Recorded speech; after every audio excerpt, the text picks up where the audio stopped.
I am your host, as always, Jason Cason. We have a special episode for you guys today. It is Friday, and we are stoked because it's week 2 of the NFL season. But we are also coming down to the playoffs for baseball, championship series for basketball and hockey, college football is back somewhat, and we have a lot to talk about. And not only do we have a lot to talk about, but we also have some crazy segments for you today. We're going to be hitting PMS today, Make My Case today, and a special segment which we will announce here at the end of the show. So please stay tuned. You will not want to miss this. But kind of recapping everything in sports that we haven't really touched on. I know last episode was our first episode back, and we really wanted to focus on week 1 of the NFL season and get stoked for football because everyone's stoked for football.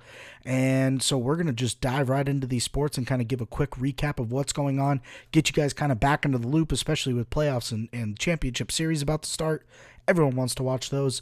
And, you know, for your betting people out there, you definitely want to see kind of what's going on, what you've missed, because obviously with everyone in the bubble, you're not paying as much attention to it. And we definitely don't want that to happen. So we're going to dive right into basketball first, because basketball is probably the easiest to kind of recap, and it'll kind of lead into our next segment here. So right now we are down to the Western and Eastern Conference Finals. So the winners of these two matches will face off to win the championship trophy, the Larry O'Brien, the COVID Cup, whatever the heck you want to call it, the bubble trophy. The winner of these series will move on. So we have the Heat versus the Celtics, which right now they just finished game 2 yesterday, where the Heat took a 2-0 lead. The Heat look dominant. It's really hard to vote against them. The Celtics have all the young talent: Jaylen Brown, Jason Tatum, Kemba Walker. I mean, they're stacked with talent.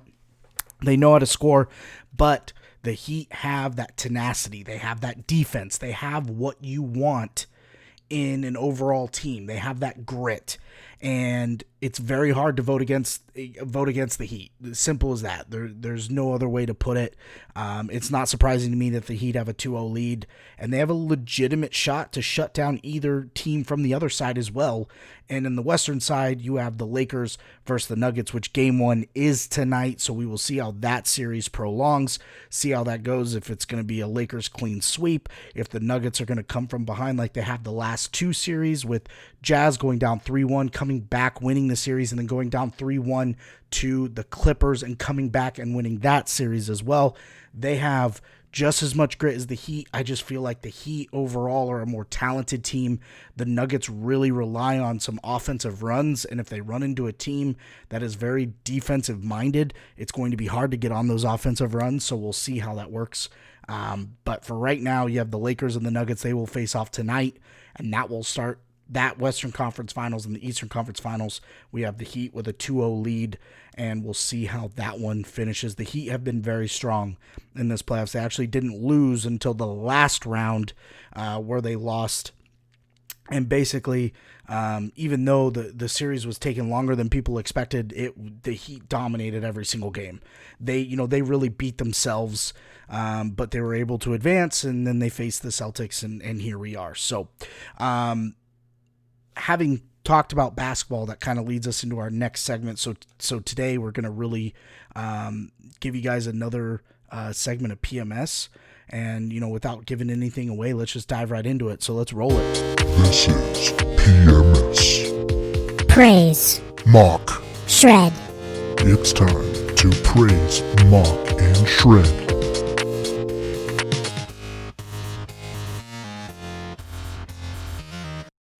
All right, people, we know how this works. PMS, we praise, we mock, we shred. We're going to start right here with a little praise. And today we are going to be praising Mr. Bob Carpenter. For those who don't know who Bob Carpenter is, he was a linebacker for Ohio State.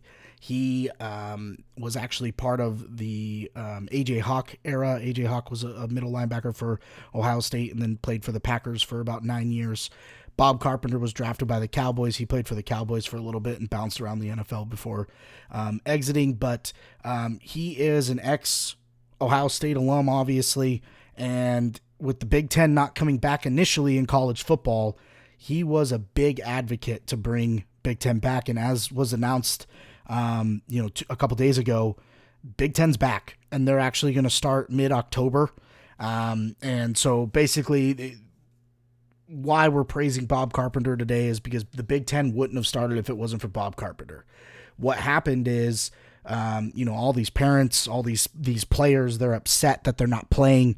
And you have the fans, obviously. Big Ten country is huge, not as big as the SEC, but very close. And you have, everyone that wants to, either discredit or not believe in how serious this coronavirus is. And they believe that these teams should be playing, these kids should be playing. Not just that, but you have alumni from these universities that know how much the football program brings into the university to help with academics, help with other sports programs, which we will get into a little bit later. And Bob Carpenter led the rush. He was on Twitter nonstop, tweeting out what these officials were saying that were contradicting themselves.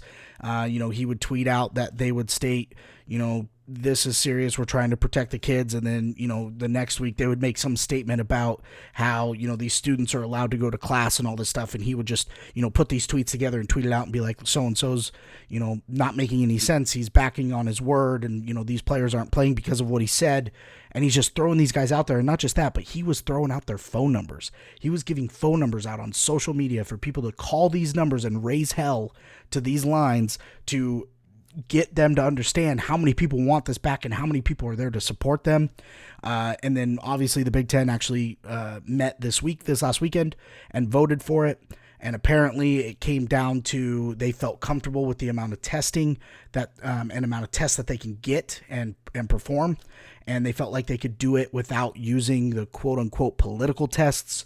They can go their own route. They feel safe with a different company, and they were able to make it work. So what they're going to do is Big Ten will be back halfway through October, and that's basically giving the students enough time to get back into the facilities, start getting tested.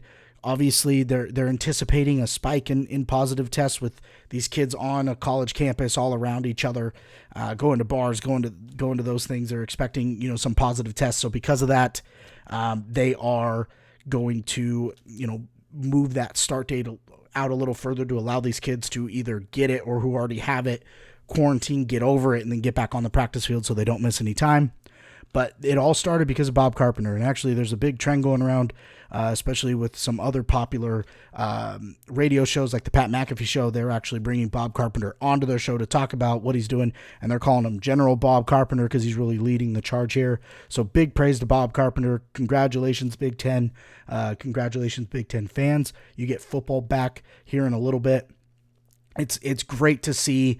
It's sad that it took this long, and again, we'll go into that a little bit later on kind of the ramifications of that, but congratulations, Big Ten. Congratulations, Big Ten fans, and great job, Bob Carpenter. Way to go.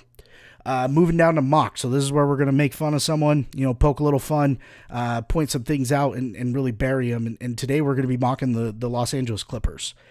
This is a team that I actually have a lot of respect for.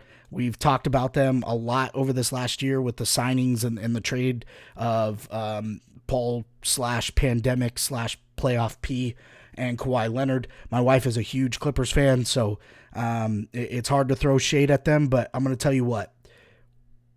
I've been on the other end. I've rooted for a team that was down 3-1 multiple times in the Los Angeles Kings, where they come back from a 3-1 deficit, and nothing is greater than coming back from a 3-1 deficit. But even as that team that advances, that a lot of things were given to you. You didn't earn, you didn't fight that entire time and earn everything that you got. You just took advantage of a lot of mistakes that the other team was making. To be down 3-1, the percentages are not high for you to advance. So you have to overcome a lot of adversity, and you have to get lucky. And the Clippers had a 3-1 lead back in 2015 against my Houston Rockets, and my Houston Rockets were able to come back and prevail, and the Clippers were put in another scenario, a 3-1 deficit or a 3-1 advantage over a, let's be honest, less talented Denver Nuggets team, and they not only gave up a 3-1 lead, but they were up for most of the quarters. I don't know the exact number, but I can tell you the last two games, they were up. Or the first two games, they were up for 3 of the 4 quarters. in both games, and then Game 7 they really kind of fell apart in the second half and leading up to the second half. They weren't playing as great. And to go in the fourth quarter with Kawhi and Pandemic P not doing anything in that fourth quarter is very concerning. When your superstars are not performing, that's not good. If you look at the Houston Rockets, same thing. Game 7, they're playing the Denver Nuggets, and you run into, sorry, I don't know why I said Denver, the Los Angeles Lakers, who have already advanced through the Denver Nuggets, will be playing the Los Angeles Lakers. Game 5, because they didn't make it past that, Game 5 is, where your superstars need to perform if your back's against the wall, and James Harden performs. Your second star, which is the guy that's supposed to carry you there, Russell Westbrook, didn't perform. And when you have your superstars that aren't performing in big-time games, you might have to reconsider your superstars. This year, you might be able to write it off. I feel like, Doc Rivers has proven enough. Maybe not his record in clutch time games is not great, but his coaching style is good. He's always able to get the Clippers there no matter what their roster looks like. He's always fighting. He's always trying to get them into the playoffs. You can definitely write this year off. We talked about this when it started. There's going to be asterisks. Most of these championships, especially baseball and basketball, with baseball not even starting until late, and then basketball starting, ending, and then restarting. And same with hockey. Hockey might have the least amount of asterisks because there really wasn't a big discrepancy on teams that made it and didn't make it. Like, they pretty much already knew the playoff field. Whereas basketball was, there was a lot of teams that were still in it, and there was still a lot of basketball to play. And they basically skipped over all that. And, you had these teams like the Memphis Grizzlies probably deserved to be in the playoffs. So did the Phoenix Suns. And they get out. They're out because, the Blazers are able to put together a short stretch under the bubble, and they get to go in. So, there's a lot of factors that play into this, but the fact of the matter is you're up 3-1. You should never give up a 3-1 deficit ever. And as a matter of fact, you should never even get to Game 7. If I was a coach, I wouldn't allow my team to get to Game 7. I'd be playing my players to the ground because we're not getting to Game 7. You get to Game 7, that's more energy for that team that they don't need, and that's less energy for you that you do need. So you are not getting to a Game 7. And the problem is when they got to a Game 7, that entire team was so exhausted. They were constantly asking to be taken out. I mean, the rotations were just like every dead ball. There's just a rotation. And, Kawhi sitting on the bench when they're only down 5 starting the fourth quarter. Pandemic P still on the court dribbling and losing the ball. It wasn't managed well. I have a feeling fatigue played a big factor in this, but the fact of the matter is you had one game to close in a 3-game stretch, and you could not pull that off. You lost all 3. That is not okay, and that's why, rightfully so, we're mocking the Los Angeles Clippers today. Now, on to shredding. This is where sometimes I get a little heated if you're first to the show. Sometimes I can get pretty frustrated. Other times it turns into like an extra mocking session where I'll really laugh at them, really bury them here. But this one's where I'm going to get a little frustrated, and it's going to be weird for me because if you don't know me, I'm a huge Raiders fan. So to shred someone on the Broncos would generally be to mock them. But here I'm actually shredding them because the stupidity of managing a game by Vic Fangio is just absolutely outrageous. For those of you that didn't watch, the Broncos played the Titans in Monday night, and the Broncos were moving the ball. Jerry Jeudy didn't have the greatest outing, dropping a few passes. Cortland Sutton was out, so Drew Lock didn't have a lot of people to throw to. Noah Fant went off. He had a great game. Melvin Gordon had a good game in a new uniform, and the defense was doing pretty good, slowing down the Titans for the most part. And to play that well, and for it to come down to you being up with the Titans having the ball, the game was close. The Titans have the ball. There's 3 minutes left. They're driving. They're doing a good job driving down the field. You have 3 timeouts. Vic Fangio has 3 timeouts. There's 3 minutes on the clock. If you don't know football, at 2 minutes in the second and fourth period, quarter, whatever, you get a 2-minute warning, which is basically an extra timeout. So Vic Fangio has 4 timeouts. 4 timeouts. In a 3-minute stretch, let's say, basically how it went, the Titans, 4 yards, then a first down. 4 yards, then a first down. 5 yards, 3 yards, first down. They were driving. They weren't getting to long third down distances. They weren't getting to fourth down scenarios. They drive all the way down into Bronco territory. There's still 2 minutes left while they're getting ready to do their final drive for the field goal. So, mind you, there's still 3 timeouts left because the 2-minute warning just passed. 3 timeouts with a minute 54 or whatever it was after, the 2-minute warning passed. 3 timeouts with a minute 54. You stop them and call your 3 timeouts, that's maybe 20 seconds off the clock. Maybe 20 seconds off the clock. Let's say you don't use all 3. Let's say you just use 2. Guy runs for a couple yards, timeout. Couple yards, timeout. Now it's third down. There's probably still a minute 36 on the clock. Runs for 4 more yards. You stop them. They go to kick the field goal. Well, 40 seconds is going to run off the clock from the time that the ball's set, field goal's kicked. About 40 seconds ran off the clock. Then they're going to kick the ball off, and they're probably going to kick it short, so you have to take time off the clock to run.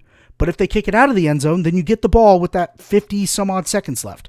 That's 50 seconds with 1 timeout left. Or, if you used all 3 of your timeouts, that's a minute 10, minute 15 with 0 timeouts left. But instead, they got the ball with 17 seconds on the clock and all 3 timeouts. Literally the worst scenario of those 3. Sure, you have all 3 of your timeouts. Great. You have 17 seconds. An average play is 5.5 seconds. That's 3 plays. Which means you have to go 80 yards, 75 yards now that the touchback's at the 25. You have to go 75 yards in 3 plays. 3 plays. That's just over 25 yards a play. No defense is going to give you 25 yards a play. And guess what? If they did give you 25 and 25, you now have 11 people stacked in a 25-yard box to keep you out of the end zone. Your odds are not great. To be a head coach and to not think about that is insane. So what happens is they get the ball with 17 seconds left. They throw a deep, pass in the middle of a zone. They fall in the middle of the field, timeout. Throw another one, fall in the middle of the field, timeout. Now there's 6 seconds left and they're just past the 50. So all they can do is heave a Hail Mary. He set his team up for failure. And when you have a second-year quarterback like Drew Lock, you're not going to do that. Maybe if you had Drew Brees or Aaron Rodgers, you might get lucky, but Drew Lock is not going to do that for you. He set his team up for failure. Then he has the audacity.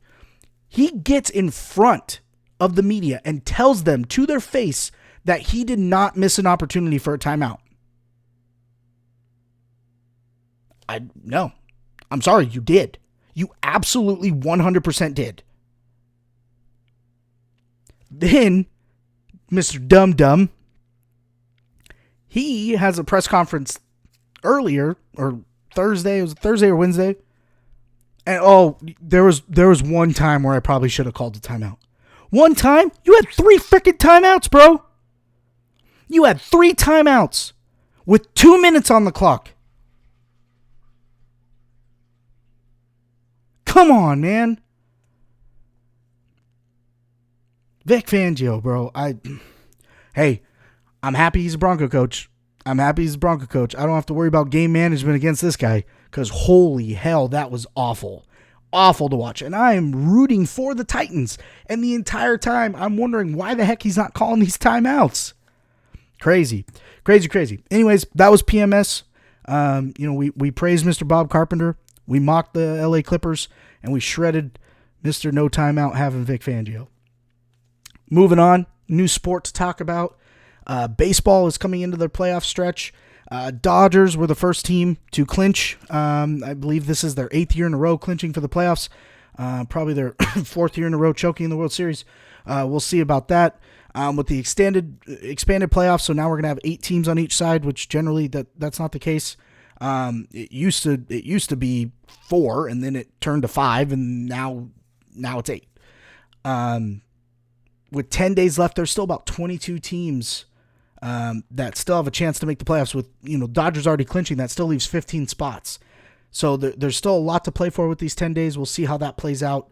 And the Major League Baseball Association and player reps, they have all decided to move to a bubble format for the playoffs. They feel like it's going to be a little safer. They're not going to have to. Baseball has definitely dealt with a lot of COVID tests, having people sit out for a little bit or miss some games and run some doubleheaders. There's still doubleheaders that have to be played to make sure that everyone finishes their season. So they're going to move to a bubble. How this is going to work is the divisional series, which is, the first 4 games on each side, 1 playing 8, 2 playing 7, 3 playing 6, and then 4 playing 5 on each side. They're going to be played in hub cities. So the ALDS is actually going to be played in San Diego and Los Angeles. And then the NLDS is going to be played in Houston and Arlington. So basically, the AL is in California, the NL is in Texas. We'll see if this still is going to work with California basically on fire right now. I don't know if they're going to make any changes to LA and San Diego. At least they're a little bit south of the crazy fires up there in Northern California. T's and P's to everyone that's up there. Hopefully everyone is safe. But the ALDS will be in San Diego and Los Angeles, and the NLDS will be in Houston and in Arlington. And then the championship series, the ALCS, which will be basically the next go round of the teams that are going to go to the World Series, that will be in San Diego, and the NLCS will be in Arlington. From my understanding, the reason why these 2 cities are being chosen, or all 4, is because there's easy hotel accommodations around the stadium for these players to quarantine.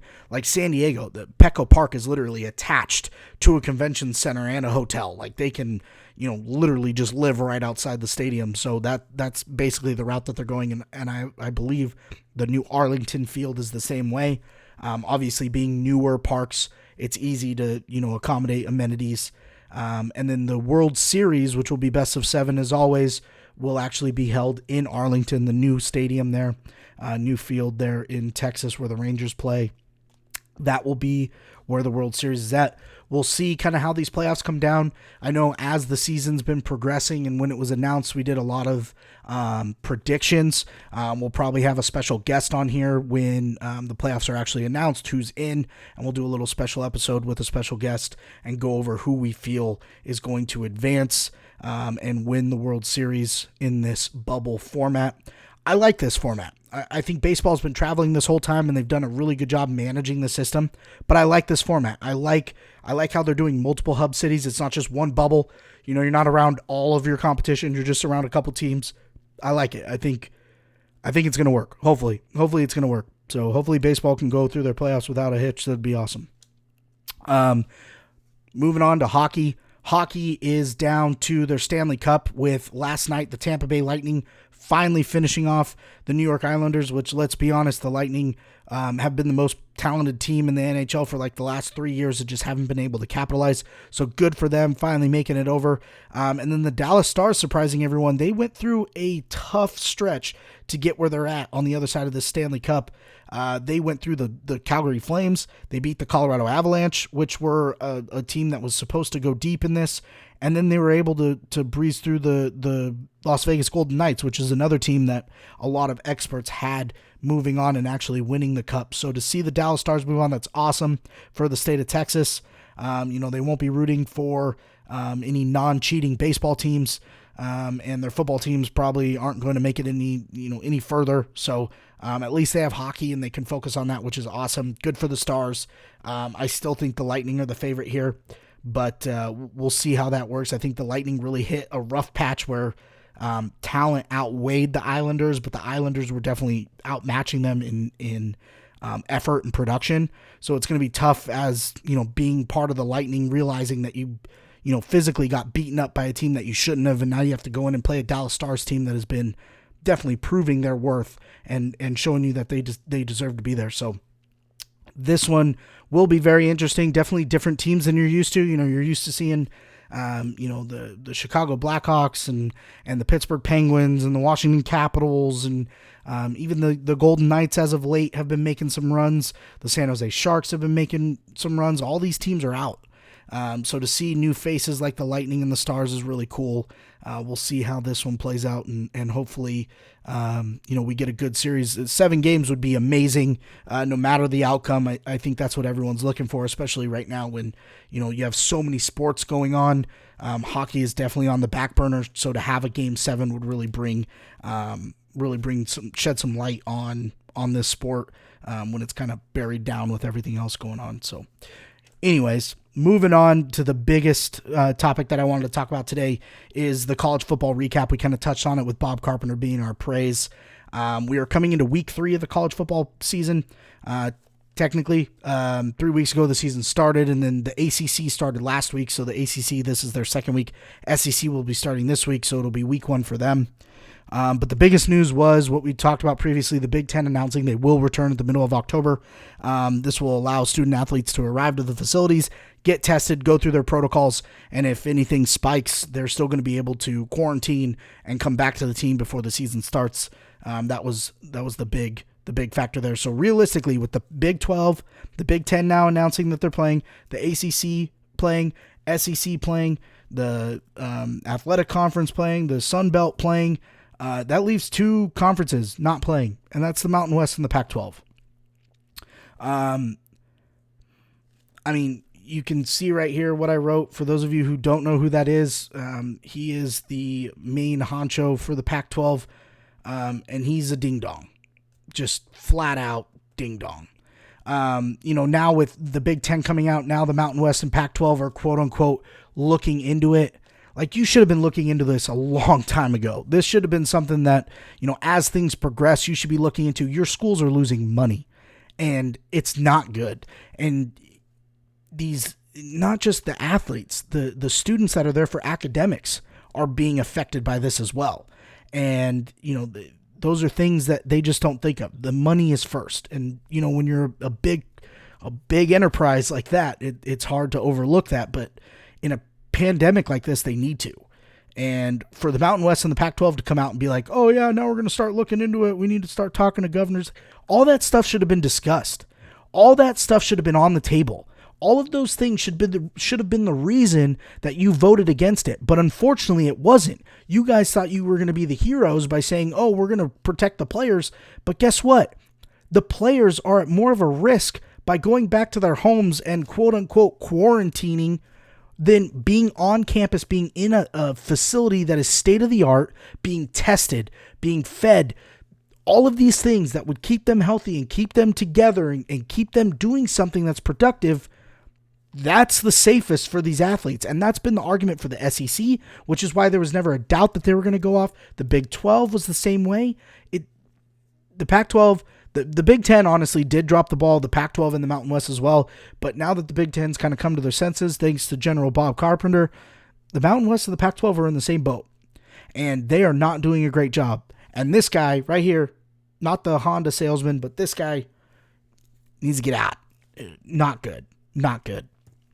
But that brings us to a segment that we're going to bring back. We haven't done this in a while. And we are going to discuss 2 sides of this story, see if we should play football or just end the season where it's at. So it's time for Make My Case. Run it. It's time to make my case. Who's right? Who's wrong? That's for myself to decide.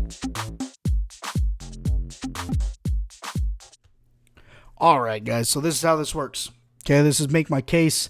This is where I take generally a subject and I'll play both parties and both sides, and then we'll decide which side we agree on. This one's very easy, obviously. As I'm wearing my jersey, you know which side I'm going to pick. But we're going to discuss where the Mountain West and the Pac-12 are. Are they going to play football? Are they going to end the season? What do we think? What are the talking points and the discussion points for each side? So the first side we're going to start with skipping the season.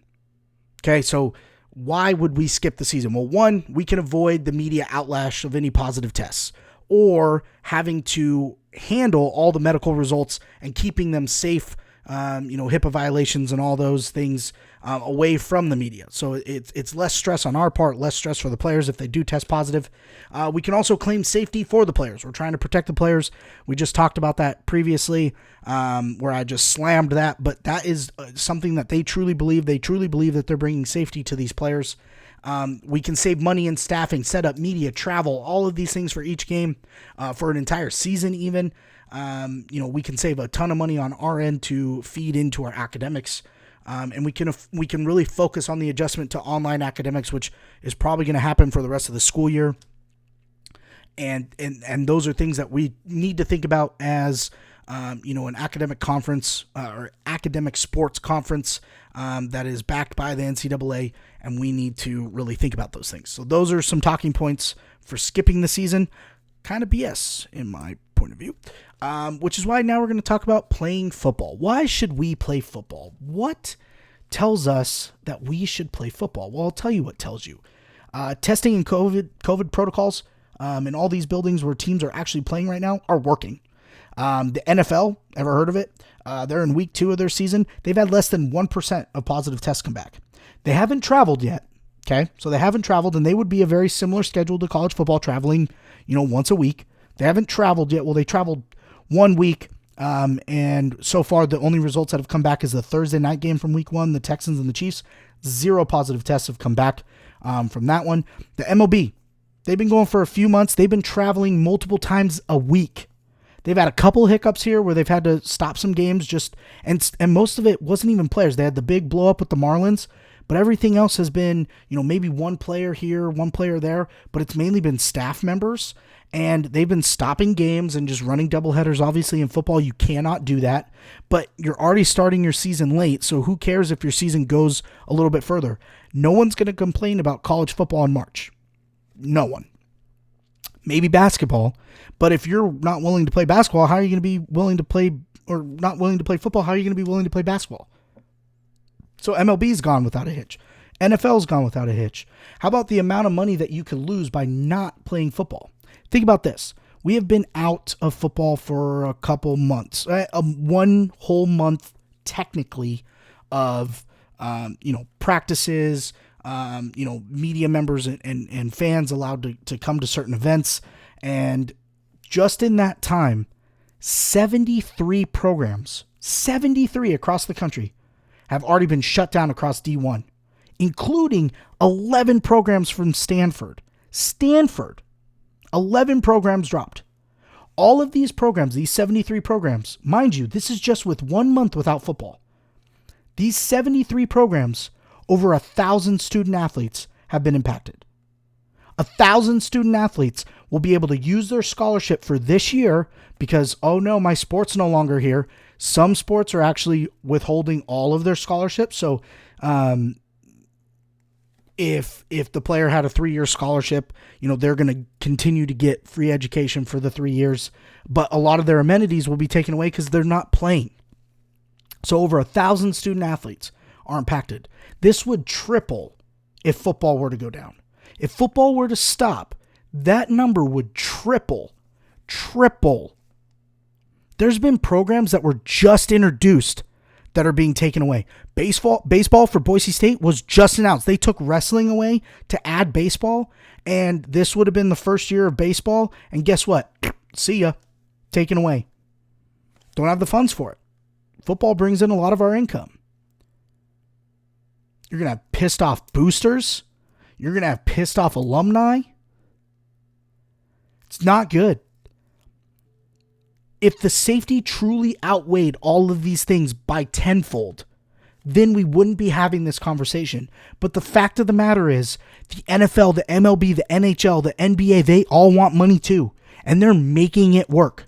And they are taking care of less athletes. You're taking care of more athletes, student athletes, kids that you're molding for the next step in their life. And you're just shutting it down because you refuse to look at the evidence. You refuse to take extra steps. You refuse to take money out of your pocket to make some money back. That's facts. Fire Larry Scott.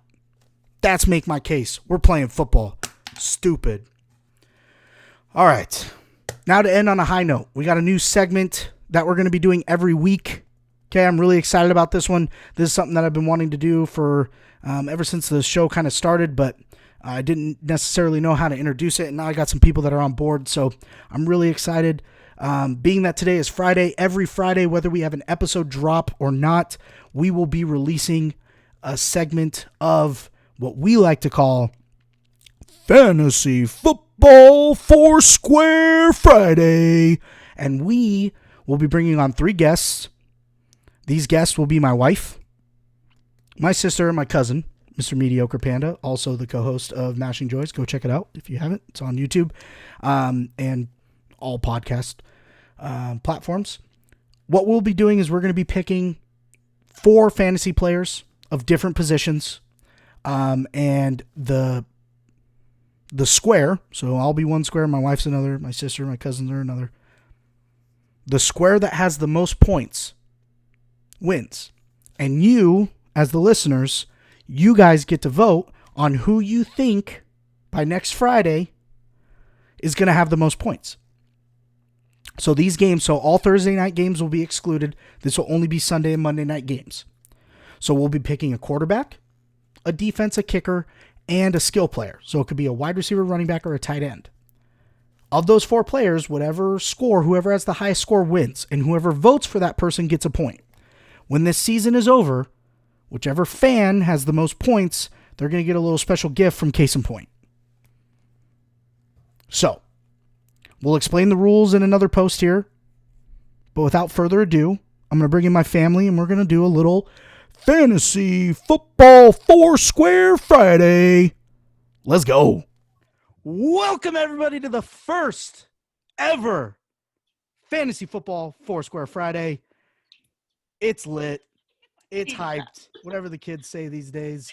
I am joined by my family, my sister, who is right here. No. Yep, on my screen it is. So it's fine. That's all that matters because my screen's canon. The loudmouth person that thinks she knows more than me, this one. And then my wife down here. And then Mr. Mediocre Panda from the other greatest podcast ever, Mashing Joys. We are here to give you some new, fresh content. Every Friday, we're going to be giving you guys 4 fantasy picks for you guys to vote on. Each square is who you'll be voting for, and the square with the most points by the end of the year is going to win you some special goodies. We don't know what those are yet. Could be merch, could be a gift card giveaway, could actually be goodies. We don't know. That's going to be decided at the end of the year. Not sure what obscenities my wife is yelling, but we'll get to that here in a little bit. Now, the moment we've all been waiting for, the rules. So how this works is each of us, we're going to pick 4 players. We're going to pick a quarterback, a defense, a kicker, and a flex player or skill player. So a running back, wide receiver, or tight end. These 4 players will accumulate points over the weekend, and then the most points for the square is the winner. So, starting us off with their picks, I will go to my co-host and co-conspirator for World Domination, Mr. Mediocre Panda. Who you got this week? Well, thank you, Jason, and thank you for having me today. My quarterback pick for week 2 of the NFL season is going to be Dak Prescott. Bold pick. I like the matchup against a meh Atlanta Falcons defense. Got a lot of targets on the outside. We're going to go with Dak Prescott. For wide receiver, we're going with Adam Thielen. I don't remember the matchup he has this week, but I bet it's a good one. Justin Tucker is my kicker because he's the greatest. That's it. And then the Chiefs defense because it's the Chiefs. Not bad picks. They're going to win everything. Bad picks.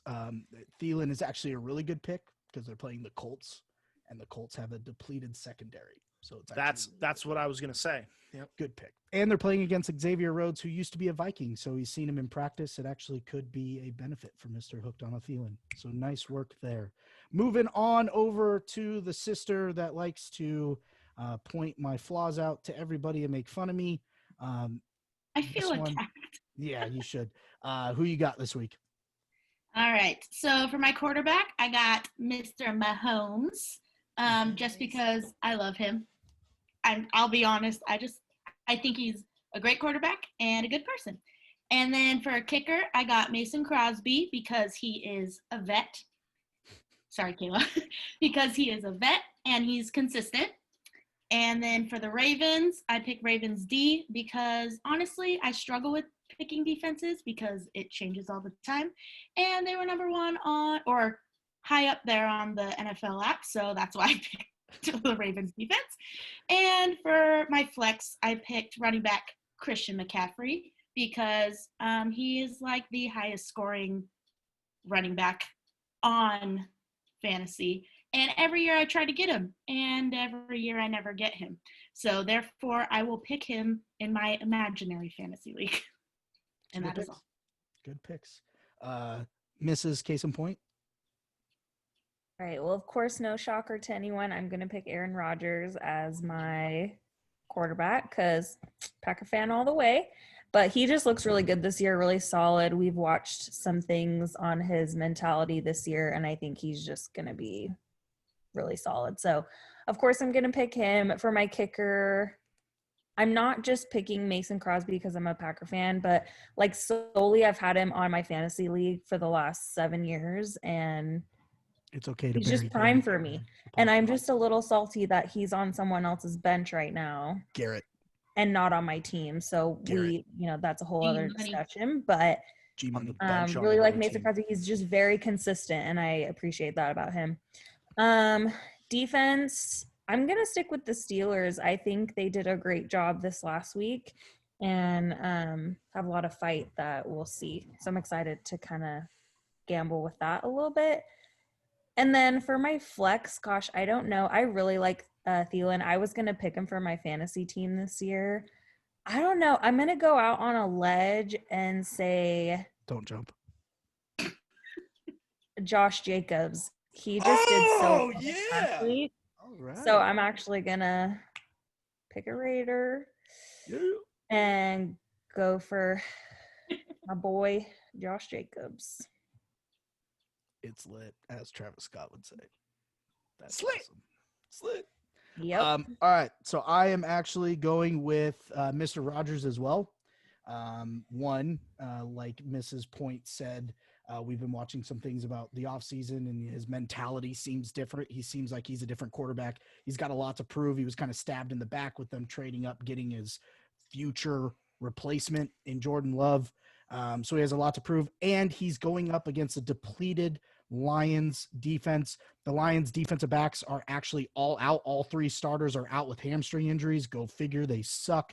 So Aaron Rodgers is probably going to throw for 6,000 yards, 55 touchdowns, and probably 12 suck it signs, I would imagine.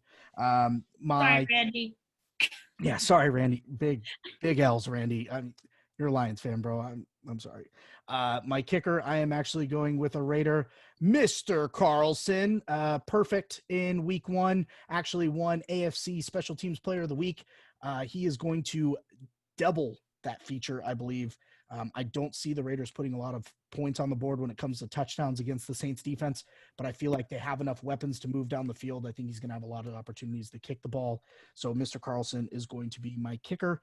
I am also going with the Steelers defense, not just because they're consistent, but because they know how to shut the run down, and they're going up against the terrible Denver Broncos, and they're just going to shut them down. And if you watched earlier in the podcast, you saw me absolutely bury Vic Fangio for terrible game management. And when you have a Steelers defense that is absolutely pummeling you all day and you fail to handle game management, I'm picking the Steelers every single time. And then my flex, I'm going with Mr. DeAndre Hopkins. This guy is a stud. This guy doesn't drop passes. He's no longer the only guy that they can focus on because he's on an Arizona Cardinals team that has Mr. Larry Fitzgerald on the other side. And they also have Mr. Kenyon Drake in the backfield, who is also a stud and a great pass catcher. Kyler Murray showing his own in this new offense. So I think Mr. Hopkins is going to put up another big game. So that's my roster. Feel free to vote. How we're going to do this is on Facebook. You're going to be able to give your like, your love, and your laugh, and we'll probably pick the anger for me. I don't know. But each square will be assigned, and you will basically like the page or react to the page. And that emoji will accumulate the wins. And then for our Instagram and Twitter followers, we're going to just do hashtags, and we're just going to do the hashtag of the name of the square. And then your hashtags will be accumulated for the vote. Basically how this works, like I said at the beginning, when you pick that person, it's going to be week by week. You do not have to pick me every single week. You do not have to pick Haley or Mrs. Cason or me. They're not going to pick you. Fine. That's fine. Don't matter, Meg. Ouch. So you don't have to pick one person every week. You can change if you agree with their picks. You can pick them, and the fan that we're tracking with the most points by the end of the season will win. And if there's multiple fans, we'll work out a package that where we can get you guys some things and get you a cool shipment of something. We don't know yet. It's going to be a surprise. So stick around, and we'll announce that as the season goes. But to close this thing out, we got our first ever segment of Fantasy Football Foursquare Friday. And just wanted to let you guys know before we get out of here that this segment is sponsored by Jones Barbecue Foot Massage. All right, everybody. And as we end every episode, I have been your host, Jason Cason. This is CasonPoint. Thank you to my family for being a part of this. And as always, may the sports be with you.